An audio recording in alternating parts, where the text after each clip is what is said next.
Hello everybody, welcome back to the personified classes. So student, today we are going to discuss about the next part of your hydrocarbon, that is alkynes. तो आज हम इस video में alkynes के कुछ important question study करेंगे।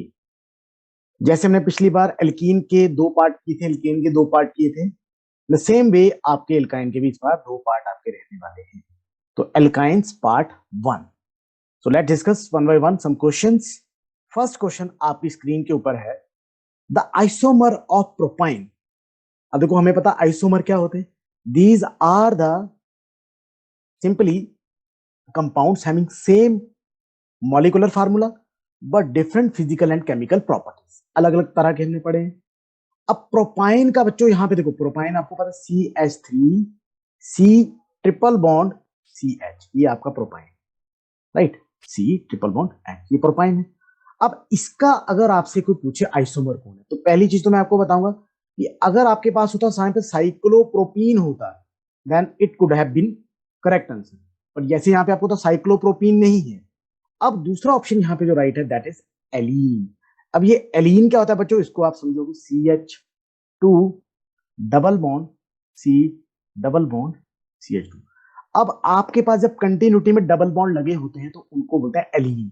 तो इनको आप एल्केन डाइइन भी बोलते हैं, एल्के डाइइन, क्या बोलेंगे इसको हम, एल्के डाइइन, मतलब कंटिन्यूटी में आपके पास दो डबल बॉन्ड लगे हैं तो डाइइन। ऐसे तीन डबल बॉन्ड भी हो सकते हैं, चार भी हो सकते हैं। And keep in mind in this case carbon is also sp hybridised. Let's see. अब देखो हम कैसे बोल सकते हैं कि ये प्रोपाइन का आइसोमर है। देखिए प्रोपाइन में अगर मैं बोलूं कितने कार्बन है, 3 कार्बन, ठीक है।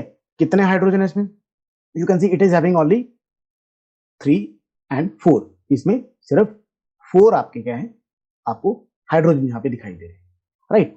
तो अब हम इस एलीन में भी देख लेते हैं। You can see here same 3 carbon and 4 hydrogen.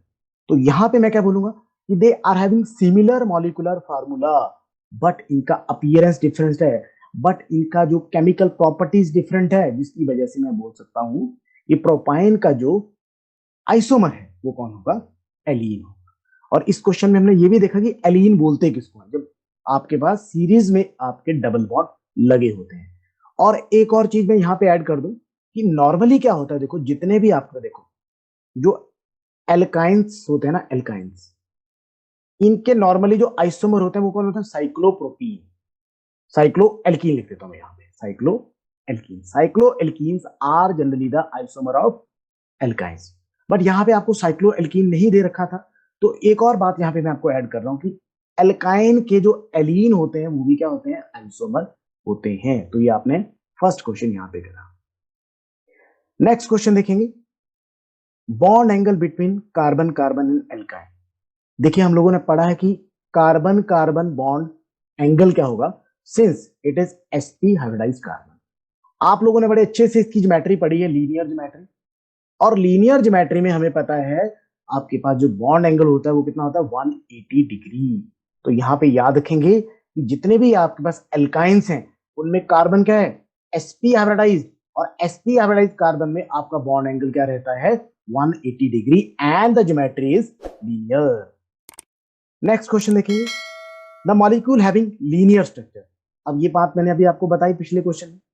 अब आपको पता मीथेन का स्ट्रक्चर होता है टेट्राहेड्रल, इथाइलिन का होता है trigonal planar, acetylene very very important, very very interesting, CH triple bond CH।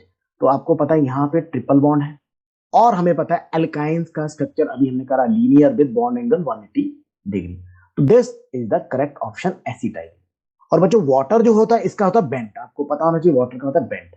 और वाटर में होता है AB2L2, जो हम वेस्पर थ्योरी के अकॉर्डिंग पढ़ते हैं, 2 बॉन्ड पेयर 2 लॉन पेयर। और वाटर में बॉन्ड एंगल 104.5 डिग्री, ये भी आप याद रखेंगे। तो इस क्वेश्चन में हमें क्या पूछा, मॉलिक्यूल हैविंग लीनियर ज्योमेट्री और linear structure, that is acetylene. तो ये आपको याद रखना है।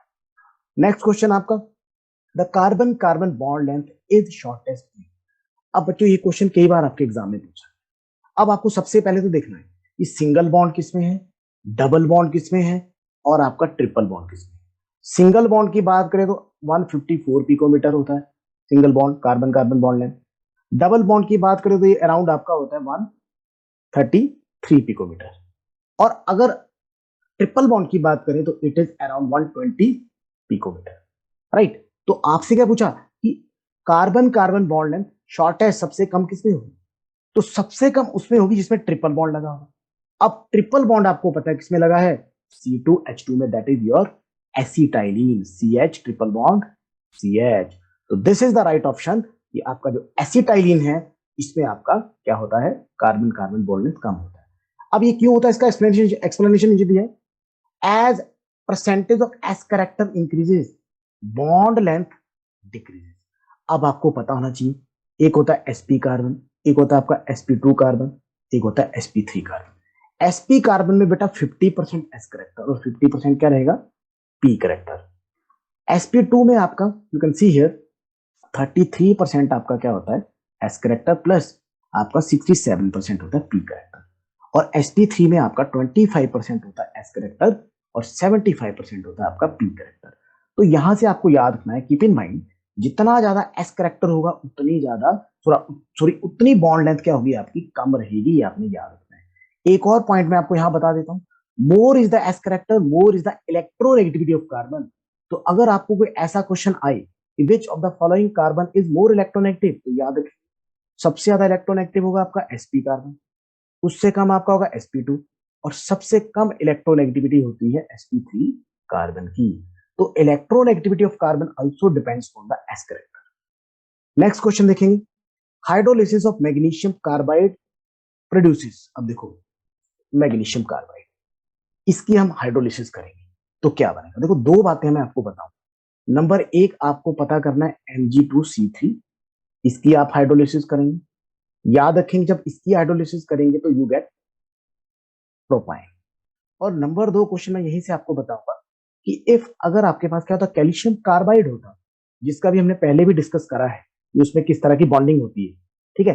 तो कैल्शियम कार्बाइड में आपका अगर हाइड्रोलिसिस करते हैं तो वी गेट एसिटाइलिन। तो दो बातें क्लियर कर लीजिए, मैग्नीशियम कार्बाइड के केस में बनेगा प्रोपाइन और कैल्शियम कार्बाइड के केस में बनेगा आपका एसिटाइलिन। तो ऑब्वियसली यहाँ पे आपको मैग्नीशियम कार्बाइड पूछा है, तो मैग्नीशियम कार्बाइड में वी गेट प्रोपाइन। तो ये देख लीजिए आप नीचे, this is very important, the side product is magnesium hydroxide. Next question देखेंगे, geminal dihalide on treatment with alcoholic KOH give. अब देखिए सबसे पहले तो आपको पता होना चाहिए जेमिनल डाइहेलाइड, जेमिनल डाइहेलाइड होते हैं इस तरह के आपके, ठीक है, हैलाइड, जिनमें क्या होता है, सपोज करो ये लिख देता हूं, यहाँ पे एक एच लगा देता हूं, एक ही कार्बन के साथ जब दो आपको हेलोजन दिखेंगे ना, दो ब्रोमो लगे हैं, तो इस पोजीशन को बोलेंगे जेमिनल। जेमिनल का मतलब when this carbon is containing both of the bromide group together, तो इसको हम बोलेंगे जेमिनल डाइहेलाइड। अब बच्चों जब हम इसकी रिएक्शन करते हैं किसके साथ, एल्कोहलिक की वजह के साथ, तो याद रखेंगे हमारे पास प्रोडक्ट क्या बनेगा, alkyne, we get the product alkyne. So obviously here you can see alkyne, पूरा रिएक्शन एग्जांपल के साथ आप देख सकते हैं, जैसे मैंने आपको दिया एल्कोहलिक क्यूएच लिया आपने और ये बना एसिटाइल। और ऑब्वियसली इसमें एक चीज ऐड करूंगा, this reaction takes place through a very important reaction जो हमने एल्कीन में भी पढ़ी है, that is called beta elimination. But condition क्या है, इसमें बीटा एलिमिनेशन आप क्या करते हो, जनरली 2 टाइम्स कर देते हो और अल्टीमेटली प्रोडक्ट आपके पास क्या बनता है, एल्काइन। तो ये आपने याद रखना। नेक्स्ट क्वेश्चन देखेंगे, नेक्स्ट क्वेश्चन रिएक्शन बेस्ड है। कोई एक्स आपके पास है, इसमें आपने जिंक ऐड करा in the presence of alcohol and we get acetylene. अब हमें बोला यहाँ पे एक्स क्या है, तो बच्चों याद रखना जिंक का रिएक्शन जब हम किसी जेमिनल डाइहेलाइड के साथ करते हैं, ठीक है, तो हमारे पास यूजुअली क्या बनता है, एल्काइन बनता है। तो यहाँ पे एक्स आपके पास क्या होना चाहिए, एक जेमिनल डाइहेलाइड। तो देखिए ध्यान से, यहाँ पे यू कैन से दिस, ये दोनों के दोनों, ठीक है, ब्रोमो एक ही कार्बन के साथ लगे। और वेरी वेरी इंपॉर्टेंट, इसमें आप एक और चीज याद रखेंगे, इस रिएक्शन में जिंक ने क्या करा, जिंक ने यहां से ब्रोमो को, ठीक है, निकालने में हेल्प करी। तो अगर मैं इसको थोड़ा सा अगर बैलेंस करूं तो ऑब्वियसली यहाँ पे दो जिंक आप लेंगे और दो जिंक क्या करेंगे, 2ZnBr2 को बाहर निकाल देंगे और अल्टीमेटली जो CH है वो आपस में ट्रिपल बॉन्ड से यहाँ पे कनेक्ट हो जाएंगे। तो आपके पास अगर आप ध्यान से देखें तो ये क्या बनेगा, ये एक्स क्या था आपके पास, ये एक्स था 1,1, ठीक है, 2,2 टेट्राब्रोमो इथेन। तो 1,1,2,2 टेट्राब्रोमो इथेन का अगर आप रिएक्शन करेंगे जिंक डस्ट के साथ तो हमारे पास क्या बनेगा, acetyl. Next question, two butyne when treated with lithium in the presence of liquid ammonia it gives. देखो बच्चों, दो बातें हम यहाँ पे सीख रहे हैं। 2-ब्यूटाइन लिख लेते हैं पहले हम, ये है 2-ब्यूटाइन, आप सबको पता है 2-ब्यूटाइन, ठीक है। अब इसका रिएक्शन आप कर रहे हैं, देखो दो तरह की मैं रिडक्शन वाली रिएक्शन आपको बताऊं। नंबर एक तो जो हमें क्वेश्चन में पूछा है, ठीक है, क्या पूछा है, इन the presence of lithium and liquid ammonia. Liquid ammonia ले लिया यहाँ पे मैंने। तब जो आपके पास बच्चों प्रोडक्ट बनता है, याद रखिए सिर्फ और सिर्फ एल्कीन स्टेज तक रिडक्शन होता है। और आपके पास यहाँ पे यूजुअली क्या बनता है, आपके पास ट्रांस एल्कीन बनता है, याद रखिए, ठीक है। पहली बात तो समझो क्या, यूजुअल अगर हम कोई नॉर्मल अगर हम रिडक्शन करते हैं तो उसमें एल्काइन का प्रोडक्ट बनता है एल्केन, फाइनल प्रोडक्ट बनता है एल्केन। लेकिन यहाँ पे लिक्विड अमोनिया की प्रेजेंस में जब हम लिथियम के साथ रिएक्शन करवाते हैं तो हमारे पास क्या बना, एल्कीन बना, मतलब फाइनल प्रोडक्ट एल्केन नहीं बनेगा। और एल्कीन भी कौन सा बना, ये हमारे पास बना ट्रांस वाला। अब आपके मन में क्वेश्चन आएगा कि सर कोई सिस वाला भी बनेगा, बिल्कुल। अगर आप यही reaction Palladium over surface of barium sulphate, जिसको आप लिंडलर कैटालिस्ट बोलते हैं, लिंडलर कैटालिस्ट, अगर इस लिंडलर कैटालिस्ट के साथ रिएक्शन करते हैं तो when then we get cis alkene, तब हमारे पास जो एल्कीन बनेगा वो कौन सा बनेगा, सिस एल्कीन बनेगा। तो यहाँ पे आप याद रखेंगे कि हमसे पूछा लिक्विड अमोनिया के साथ, तो लिक्विड अमोनिया के साथ क्या बना, ट्रांस 2-ब्यूटीन, मतलब एल्कीन बना, ये बना। और अगर आपके पास लिंडलर कैटालिस्ट होता है, that is Palladium deposited over the surface of barium sulphate, तब आपके पास कौन सा बनता, सिस वाला बनता। तो इस एक क्वेश्चन में हमने एक्चुअली दो क्वेश्चन कर। Next question, which one of the following possesses the minimum boiling point. देखो बच्चों, ऐसे क्वेश्चन बहुत रिपीट होते हैं। मिनिमम बॉइलिंग पॉइंट, अब बॉइलिंग पॉइंट डिपेंड करता है जनरली मॉलिक्यूलर मास के ऊपर। अगर मॉलिक्यूलर मास सेम है तो बॉइलिंग पॉइंट डिपेंड करता है किसके ऊपर, सरफेस एरिया के ऊपर। और मैंने आपको बताया, I told you many times, boiling point inversely proportional to branching. अब आप यहां देखोगे, एक दिया पेंटाइन दिया है, एक ब्यूटाइन दिया है, एक ब्यूटेन दिया है और एक आइसोब्यूटेन दिया है। अब आपसे पूछा मिनिमम बॉइलिंग पॉइंट, तो बेटा अगर आप आइसोब्यूटेन को लिखते हो, आइसोब्यूटेन, स्ट्रक्चर ऑफ आइसोब्यूटेन होता है आपके पास, इसमें आप देख सकते हैं कि मेन चेन आपके पास 3 कार्बन की, राइट, सबसे कम चेन जो है वो इसकी है, आइसोब्यूटेन। तो आइसोब्यूटेन में चेन सबसे कम, ऊपर से इसमें ब्रांचिंग हो रही है, तो सबसे छोटी चेन आपके पास जिसकी आएगी बच्चों इसमें, उसमें आपका बॉइलिंग पॉइंट क्या रहेगा, सबसे कम। तो right option is isobutane. Next question, 1 pentyne and 2 pentyne can be distinguished by.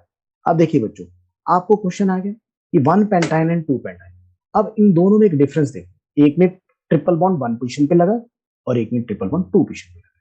तो लेट मी ड्रॉ दिस, ये आ गया आपका 1 पेंटाइन, CH2 1 2 3 4 एंड 5, ये 1 पेंटाइन है। और ये आपका आ जाएगा बच्चों CH2, ठीक है, CH आएगा, नॉट CH2, CH, ठीक है, CH2 और ये आएगा CH3, है ना। ये आ गया आपके पास 1 2 3 4 5 2 पेंटाइन। अब देखो इनमें फर्क क्या है, 1 पेंटाइन इज टर्मिनल एल्काइन, याद रखिए इसमें ट्रिपल बॉन्ड कहां लगा है, टर्मिनल पोजीशन पे लगा है। और जो 2 पेंटाइन है उसमें ट्रिपल बॉन्ड कहां लगा है, नॉन टर्मिनल, मतलब इनसाइड द आपका चेन लगा है। अब आपने कभी टर्मिनल और नॉन टर्मिनल एल्काइन को डिफरेंशिएट करना है तो यूजुअली जो टेस्ट होता है बच्चों, होता है सिल्वर मिरर टेस्ट, याद रखिए। और it is also called Tollens reagent test, इसको टॉलरेंस रीजेंट टेस्ट भी हम बोलते हैं। और इसमें क्या होता है, देखो जो टर्मिनल एल्काइन है ना, मान लो ये टर्मिनल एल्काइन में यहाँ पे यूज कर लेता हूँ, कौन से वाला, आपका पेंटाइन, ठीक है, 1 पेंटाइन। तो ये 1 पेंटाइन आपके पास क्या है, टर्मिनल एल्काइन। जब इसका मैं सिल्वर, ठीक है, नाइट्रेट के साथ रिएक्शन करूंगा, ammoniacal solution of silver nitrate, मतलब अमोनिया भी है और सिल्वर नाइट्रेट, तो आपका ये प्रोडक्ट पता क्या बनेगा, मैं ट्रिपल बॉन्ड शो करूंगा आपको, ये सिल्वर के साथ एक यहाँ पे कंपाउंड आपके पास बन जाएगा। तो इसको आपने याद रखना है, ठीक है। तो ये आपके पास बन गया सिल्वर के साथ एक कंपाउंड, इसका सॉल्ट बन जाएगा, ठीक है भाई। तो ये आपके पास सिल्वर एल्केलाइड बन जाएगा, सिल्वर अल्केलाइड इसको बोलेंगे, अल्केनाइड, सिल्वर अल्केनाइड।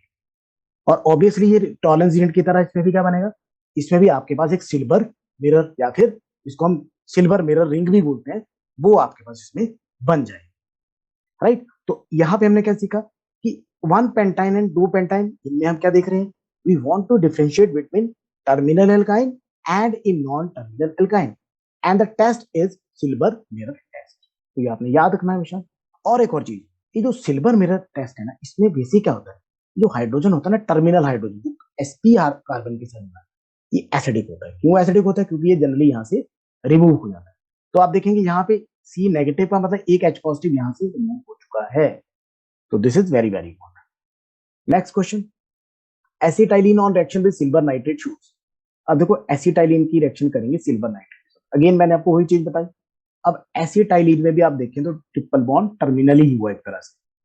तो इसमें हम याद रखेंगे कि इसकी प्रॉपर्टी क्या होगी, एसिडिक नेचर की, क्योंकि हमने अभी पढ़ा ये टर्मिनल एल्काइन का जो CH बॉन्ड है क्या होगा, हाईली पोलर, नेगेटिव पॉजिटिव, यहां से H पॉजिटिव इजीली निकल सकता है। तो आप एक बात और याद रखेंगे कि all the terminal alkynes are having acidic character. Next question, the compound used in hawker's lamp and lighthouses for illumination purposes. तो देखो बच्चों, ये बहुत बार आपने अपनी किताब में एनसीईआरटी में पढ़ा होगा। यूजुअली एसिटाइलिन जो होता है ना, उसको हम क्या करते हैं, उसको हम यूजुअली रिएक्ट कराते हैं किसके साथ, यूजुअली आप क्या करते हो, एसिटाइलिन को हम जलाते हैं, बर्न करते हैं। इससे क्या होती है, इससे एक लाइट इल्यूमिनेट होती है जो एक सिग्नल का काम करती है। स्पेशली जो हॉकर्स लैंप है या आपके जितने भी सी होते हैं, सी रूट में जितने भी शिप्स होते हैं, वहां पे सिग्नलिंग के लिए इनको हम यूज करते हैं। राइट। तो ये आपने याद रखना है, एसिटाइलिन इज बॉन्ड विद, ठीक है, oxygen to produce the signal. This is again very very important. और ये एसिटाइलिन बनती कैसे, ये भी मैंने आपको बताया कि कैल्शियम, ठीक है, कार्बाइड लेते हो हम लोग, उसमें आप रिएक्शन करवाते हो वाटर के साथ, and we get acetylene, and along with that we get calcium hydroxide। तो ये भी आपने याद रखना है, this gas is used as a signal। next question, cold and dilute alkaline KMnO4 will oxidize acetyl। देखो जब भी किसी एल्काइन की होती है ऑक्सीडेशन, मान लो कोई भी, तो आपने एक चीज याद रखनी है, आप सबको पता कि ये dilute alkaline KMnO4 जिसको आप बेयर्स रीजेंट भी बोलते हो, बेयर्स रीजेंट, ये बहुत स्ट्रॉन्ग रीजेंट होता है। तो जब ये ऑक्सीडेशन करेगा तो याद रखेंगे ये क्या बनाएगा, ये कार्बन को कन्वर्ट कर देगा किसमें, कार्बोजाइलिक एसिड ग्रुप में। मतलब ये कार्बोजाइलिक एसिड ग्रुप में कन्वर्ट कर देगा किसको, ट्रिपल बॉन्ड में। तो यहां पे हमने क्या पूछा, हमें पूछा कि भाई एसिटाइलिन, एसिटाइलिन क्या है, CH ट्रिपल बॉन्ड CH, इसकी ऑक्सीडेशन करी तो ये क्या बनेगा, देखो carbon will be converted into COOH that is called oxalic acid. तो ये याद रखेंगे, यहां पे आपके पास क्या बन जाएगा, ऑक्सैलिक एसिड। ट्रिकी वे में मैंने क्या बताया कि जब भी स्ट्रॉन्ग ऑक्सीडाइजिंग एजेंट के साथ रिएक्शन होगा तो कार्बन जो ग्रुप है वो क्या करेगा, COOH में कन्वर्ट हो जाएगा। Next question, X+2KOH giving acetylene. तो ये ऑलरेडी हम डिस्कस कर चुके हैं, ठीक है, इस तरह का क्वेश्चन। तो इसमें सीधा मैं आपको बता देता हूँ, सिंपली डिहाइड्रो हेलोजिनेशन करेंगे। अब ये प्रोडक्ट किसका बनेगा, देखो ये फर्स्ट का भी बन सकता है और सेकंड का भी बन सकता है, अगर आप ध्यान से बनाएंगे, ठीक है, 1,2 डाइब्रोमो इथेन का भी और 1,1 डाइब्रोमो इथेन का। क्या करेंगे हम लोग, एल्कोहलिक क्यूएच के साथ 2 टाइम्स बीटा एलिमिनेशन, तो आपके पास क्या बनेगा, एसिटाइलिन बनेगा। और बच्चों आज का लास्ट क्वेश्चन जो हम करेंगे, वेरी वेरी इंपॉर्टेंट, बेस्ट्रोसोल इज। अब देखो बेस्ट्रोसोल क्या होता है, बेस्ट्रोसोल यूजुअली आप बोलते हो किसको, Cl2C double bond CH, Cl को बोलते हो आप बेस्ट्रोसोल, राइट। तो इसको ट्राइक्लोरो, ठीक है, इथीन भी आप बोलते हो, ट्राइक्लोरो इथीन। देख सकते हैं आप इसमें कितने क्लोरो लगे, एक और दो यहाँ पे, एक यहाँ पे 3 क्लोरो लगे, ट्राइक्लोरो इथीन। अब बनता कैसे, ये थोड़ा सा आपके लिए इंटरेस्टिंग बनता, आपके पास है एक, आपके पास सब्सटेंस है जिसको आप बोलते हो बेस्ट्रोन, ठीक है भाई। तो बेस्ट्रोन क्या होता है असल में, ये मैं आपको बताता हूँ। देखिए बेस्ट्रोन में आपने क्या करना है, ये CH के साथ क्या करना है, 2 Cl लगा दो आप यहाँ पे, सेम यहाँ पे CH और 2 लगा दी Cl, इसको बोलते हैं बेस्ट्रोन, याद रखेंगे। अगर आपसे एग्जाम में पूछा जाए बेस्ट्रोन तो ये बेस्ट, इसकी रिएक्शन करेंगे कैल्शियम हाइड्रोक्साइड के साथ। अब कैल्शियम हाइड्रोक्साइड के साथ जब इसकी रिएक्शन करते हैं तो बच्चों हमारे पास बनता है CHCl डबल बॉन्ड CH, ठीक है, उसके बाद आप Cl2 के साथ Cl2 लगा, 2 Cl2, ठीक है, CH एक Cl इधर लगा और इस कार्बन के साथ डबल बॉन्ड के साथ 2 Cl2 यहाँ पे लग जाए। तो ये प्रेपरेशन किसकी होगी, आपकी बेस्ट्रोसोल की। तो ये बच्चों कुछ क्वेश्चन आज हमने किए एल्काइन की, ठीक है, इनको आपने आई होप कि आपने अच्छे से समझा होगा, पढ़ा होगा। ठीक है, और अगली वीडियो में हम और कुछ क्वेश्चन डिस्कस करेंगे एल्काइन पार्ट 2 के। तो आज के लिए इतना ही करेंगे। आई होप कि आपने लेक्चर को एंजॉय किया होगा। सो गॉड ब्लेस यू।